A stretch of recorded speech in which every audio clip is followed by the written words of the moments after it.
Sábado nós não temos o tradicional café com política, você sabe, mas claro, a gente sempre tem uma entrevista para esclarecer assuntos que são importantes para todos nós no dia a dia aqui das nossas vidas. E hoje, aqui no Super N, a gente vai conversar com o advogado membro da Comissão de Direito Médico da OAB de Minas, Renato Assis. E com ele a gente vai falar, entre outros assuntos, sobre os planos de saúde terem conseguido derrubar na justiça a decisão que os obrigava a oferecer testes sorológicos da Covid-19. Renato Assis, bom dia, bem-vindo aqui à Rádio Super, prazer ouvi-lo. Bom dia, meu amigo. Muito obrigado pelo convite, pela oportunidade de falar de um tema tão importante, e um bom dia aí a todos os ouvintes da Rádio Super. Pois é, Renato, para que a gente possa começar esse nosso bate-papo aqui, houve primeiro uma decisão liminar, né, que permitia ou que determinava, melhor dizendo, que os planos de saúde deveriam oferecer esse teste da Covid-19 às pessoas que são clientes. Aí depois houve uma nova liminar desobrigando os planos de saúde a oferecerem esse teste. E aí eu te pergunto, em que pé que está hoje? Já existe uma nova tentativa de obrigar os planos de saúde a oferecerem esse teste em tempos de pandemia? Bom, na verdade, o nosso grande problema aí é nós dependermos da ANS, né, a agência reguladora que deveria regular a atividade no país, mas no Brasil, né, tem todo um histórico aí das agências reguladoras e autarquias, que elas, enfim, não atuam ao lado do consumidor, na verdade atuam em proteção aí às entidades da área, né, que deveriam ser reguladas. Eu vou falar um pouquinho sobre a cronologia, né, uns minutos aqui, só para que fique bem claro, todo o ocorrido, né, na verdade nós temos dois exames disponíveis. A primeira observação é importante, que é o PCR, que é o molecular, né, e é o exame que mede a secreção da orofaringe, e tem o exame rápido, que é o sorológico, né. Esse é o grande ponto aí de discussão, né? O exame de sangue que detecta os anticorpos, né?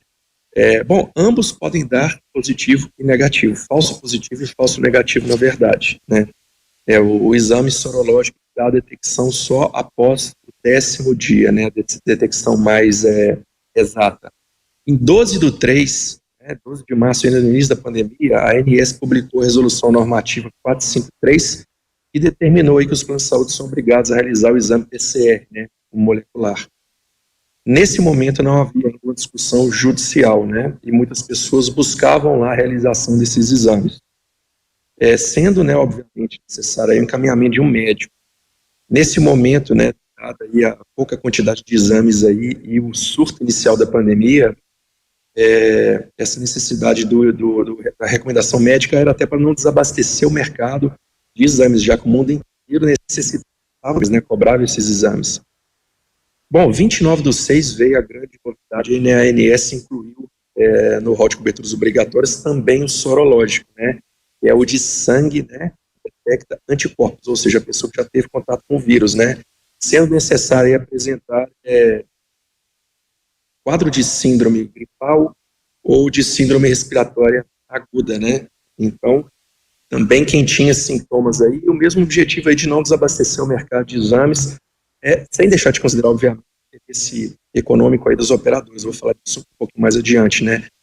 Até onde vai aí o papel das operadoras no trato da saúde de fato e até onde é tratado somente como negócio.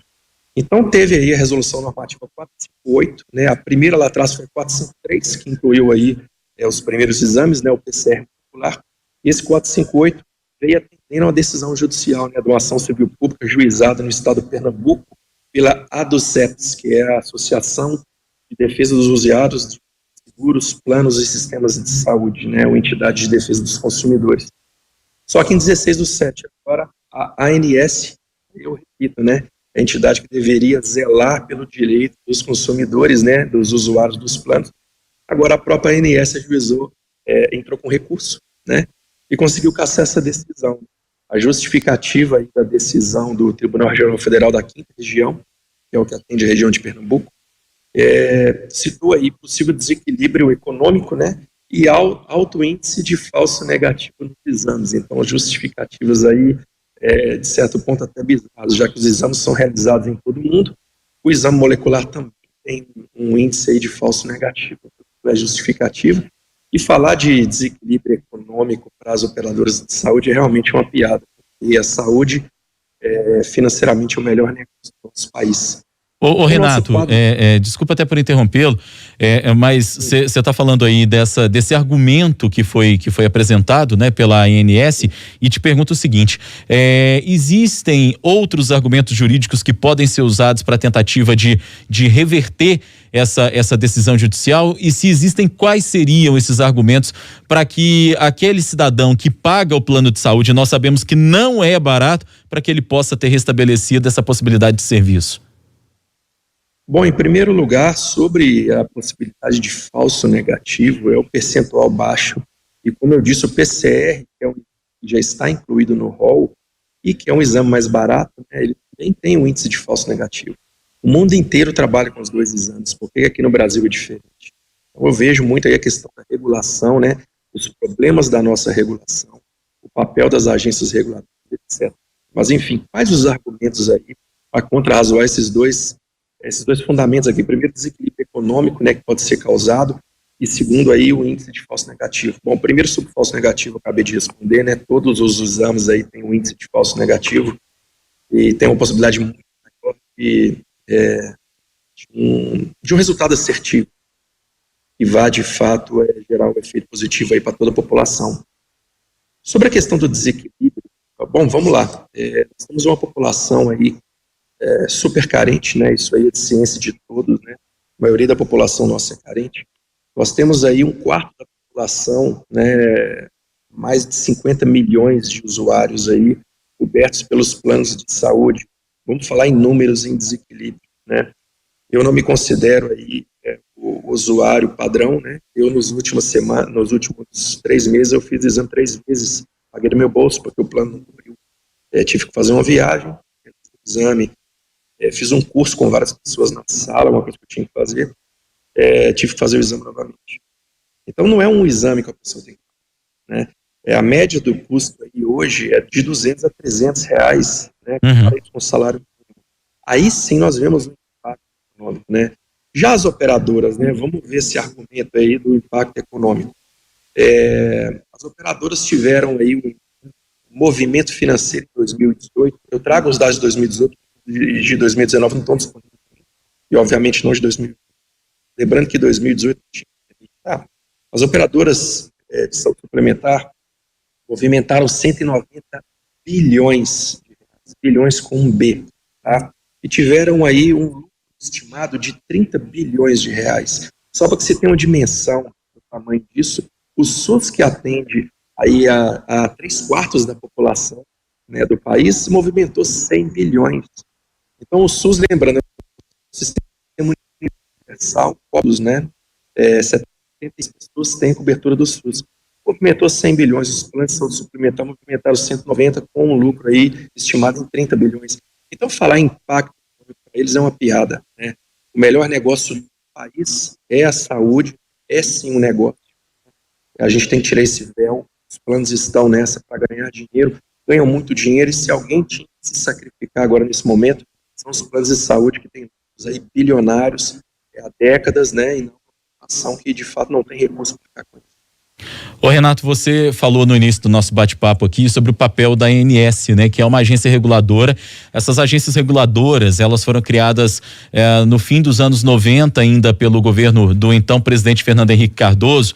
A ANAC, Agência Nacional de Aviação Civil, a ANS, Agência Nacional de Saúde Suplementar, também a ANA, Agência Nacional das Águas, enfim, e outras tantas agências reguladoras que nós temos, e foram criadas com o objetivo de fazer uma mediação entre quem está na ponta, quem depende do serviço, e os prestadores de serviço, né? Esses prestadores de serviço que existem. E você destacou logo no começo aqui, como eu dizia, que a ANS está longe de fazer esse papel, de fazer uma mediação justa, adequada, de defender os interesses do usuário e entender, claro, também o lado até da iniciativa privada que presta o serviço. E a gente percebe que com as outras agências, muitas vezes, essa mesma coisa acontece, né? Quem precisa voar no Brasil já percebeu as dificuldades, às vezes, quando você enfrenta algum problema com a companhia aérea e você procura a ANAC muitas vezes, você não tem o respaldo, né? Talvez a única, mais ou menos, exceção seja a Anatel, a Agência Nacional de Telecomunicações, que pelo menos a gente sente que ela tenta nos atender, tenta resolver o problema quando esse problema existe, né? Então, a coisa ela é endêmica e fica muito mais evidente agora nesse momento que nós estamos vivendo de pandemia. Como alguém que é especialista em direito médico, é o presidente, é membro da Comissão de Direito Médico da OAB de Minas Gerais, o que deveria ser feito com essas agências reguladoras? O que elas deveriam fazer, e aí mais especialmente a ANS, que é a sua seara, que é a sua área, para que o interesse do cidadão fosse respeitado? Bom, nós precisamos, na verdade, de uma reestruturação do sistema regulatório no nosso país. Como bem dito por você, Rodrigo, essas agências surgiram aí, grande parte delas na década de 90, né? Agora, uma particularidade é que as privatizações ocorreram antes das agências. Aqui no Brasil, nós passamos o carro na frente dos bois, né? O próprio sistema de saúde, ele funcionou sem regulação durante muito tempo aqui no nosso país. E com isso, né, com o surgimento e a criação das agências, elas foram aparelhadas pelas empresas que prestavam esses serviços aí públicos ou de caráter público. Você citou, Rodrigo, como exceção a Anatel. Eu nem diria que é uma exceção. Eu acho que se aproxima mais aí de um atendimento de qualidade, com todos os defeitos que tem, a própria ANS, né, porque com saúde não se brinca, embora no Brasil se brinque muito, como a gente está vendo agora na pandemia, né? A questão da pandemia foi totalmente politizada, medicamentos, posicionamentos, então tá uma verdadeira aí, bagunça geral. Eu acredito que o papel das agências deveria ser reformulado, né? Aí a gente depende, infelizmente, dos poderes, né, executivo, judiciário, legislativo, de uma coalizão desses poderes para rever esses papéis. Eu dou aula no curso de Direito Regulatório, né, que é feito em Brasília, e eu tratei esse ano sobre regulação de direito do consumidor. Para fundamentar essa aula, né, que foi para outros advogados especialistas, eu tive que fazer uma pesquisa em outros países. Eu me surpreendi ao ver que em outros países, aí talvez seja um exemplo, né, e até uma sugestão aqui para essa reformulação, para essa eventual reformulação no Brasil, que em outros países as entidades de consumo, né, de defesa dos consumidores, têm cadeiras cativas nas diretorias aí, das agências reguladoras e autarquias. A gente tem que lembrar que aqui no Brasil não são só agências reguladoras. O próprio mercado de seguros, que é um dos piores que a gente tem aqui em termos de regulação e de direcionamento das políticas para favorecimento das empresas que atuam na área, é o de seguros através da SUSEP, que é uma mera autarquia. Na verdade, não é nem uma agência reguladora. Então, elas são aparelhadas, né? Pegando o exemplo aí da SUSEP, ela é dirigida e coordenada por corretores de seguros desde sempre, que atendem aos interesses das seguradoras, né? Pegando como exemplo aí, a maioria das autarquias está em Brasília, a SUSEP está no Rio de Janeiro, onde são seguradoras. Então, realmente, nós temos aí um grande problema, é muito maior do que parece, né? Elas estão, de fato, aparelhadas, né? Audiências públicas, como aconteceu há poucos dias. A gente perdeu o contato com o Renato Assis aqui, advogado, especialista em direito médico, que está conversando com a gente sobre essa questão dos planos de saúde, de não precisarem mais realizarem os testes sorológicos contra a Covid-19, está explicando para a gente justamente os entraves que existem aí por parte, muitas vezes, dos planos de saúde e das agências reguladoras, né? Principalmente das agências reguladoras aí que enfrentam com muitas dificuldades, afinal de contas. Acho que a gente já conseguiu retomar o contato. O Paulo Duarte está me sinalizando ali que a gente conseguiu retomar o contato com o Renato Assis, e ele estava explicando muitas vezes o papel dessas agências reguladoras, agências que deixam de fazer o papel de regulação muitas vezes para defender os interesses apenas das empresas. E Renato, você estava falando isso, e aí chegou aqui uma mensagem de um ouvinte nosso, no nosso WhatsApp, aqui o 988-100-917, o ouvinte aqui, deixa eu localizar a mensagem aqui, ele é o José Marcos, do bairro União, em Belo Horizonte. Ele está perguntando o seguinte aqui: se eu entrar na justiça e houver uma decisão favorável a mim para que o plano de saúde seja obrigado a realizar o exame, pergunta o José Marcos aqui, Essa decisão pode valer como jurisprudência para que outras sejam tomadas no Brasil e para que os planos voltem a ser obrigados a realizar esse tipo de exame sorológico? É a pergunta do José Marcos, do bairro União. Bom dia, José Marcos, muito obrigado pela participação, excelente sua pergunta, né? Eu vou entrar num ponto aqui, vamos direto para as orientações agora ao público, né? Que é um ponto muito importante. Bom, sim, pode servir, eu não diria como jurisprudência é um termo que é usado mais para decisões que vêm dos tribunais superiores, nem servem de paradigmas para baixo, mas serve sim de exemplo, inclusive há inúmeras decisões nesse sentido, tá? Bom, problemas para atendimento, eu disse no início aqui, março o exame PCR já é de cobertura obrigatória pelos planos, mas eles têm dificuldade, têm dificultado o atendimento da população até no exame PCR. Sim. Como eu disse, o papel dos planos de saúde ele é vergonhoso, eu sou um grande crítico, né, do papel dos planos de saúde aqui no Brasil, acho uma vergonha a forma de atuação, eles têm dificultado pelas regras, um pedido médico, né, uma solicitação médica para que tenha obrigatoriedade, agora eles pedem laudos, relatórios, tem dificultado bastante aí, e a justiça tem sido o caminho. Agora, existem outros meios aí, muitas vezes até mais rápidos, né? A gente orienta de buscar, em primeiro lugar, o SAC, Serviço de Atendimento ao Consumidor da própria operadora, existem casos de solução. Em segundo lugar, procurar a ANS, que é a agência, né, que regular, embora ela atue de forma aí parcial. Em terceiro lugar, aí, os PROCONs aí do Estado e do município, que têm atendido também com muita agilidade a população nesses casos. Em quarto lugar, aí tem uma fantástica, que é consumidor.gov, né? Ela é do governo federal, de um órgão que chama Senac, Secretaria do Consumidor, né? Um órgão ligado ao Ministério da Justiça, que tem aí uma atuação muito interessante. Eu coloco aí em último lugar a Justiça, tá? Porque esses meios aqui são meios administrativos aí, podem te ajudar com mais agilidade. Não atendendo a necessidade, né, o senhor pode procurar aí a Defensoria Pública, né, para esse atendimento, ou um advogado particular que entenda um pouquinho aí da área da saúde. Conseguindo uma decisão judicial, né, que no caso de impossibilidade de um atendimento pela via administrativa, esse caso sim, ele pode servir de paradigma para auxiliar outras pessoas. Inclusive, existem já centenas aí, talvez milhares de paradigmas para esse auxílio.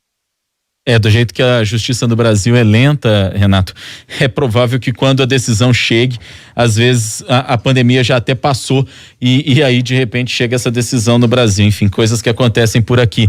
Obrigado ao José Marcos aqui pela pergunta, ele que é do bairro União, que mandou mensagem pra gente aqui pelo 988-100-917. A gente conversou com o Renato Assis, ele que é advogado, especialista em direito médico, membro da Comissão de Direito Médico da OAB de Minas Gerais, nos ajudando a entender um pouco mais essas decisões que foram e voltaram aí sobre a questão da realização de testes para Covid-19, para testes sorológicos para Covid-19 no meio dessa pandemia. Ô Renato, obrigado por nos ajudar, por ajudar o ouvinte aqui da Super a entender um pouco mais dessa dinâmica. Prazer conversar contigo. Certamente vamos acioná-lo em outras oportunidades aqui para que nos ajude a entender como é que essas coisas funcionam. Perfeito, Rodrigo. Agradeço a oportunidade, me coloco à disposição aí para tanto atendimento à rádio, né, quanto a todos os ouvintes aí. Realmente é um momento muito complicado e todos têm que auxiliar da forma que pode. Minha forma é se orientando, né, e estou sempre às ordens para isso. Obrigado pela oportunidade. Nós é que agradecemos. 8h58.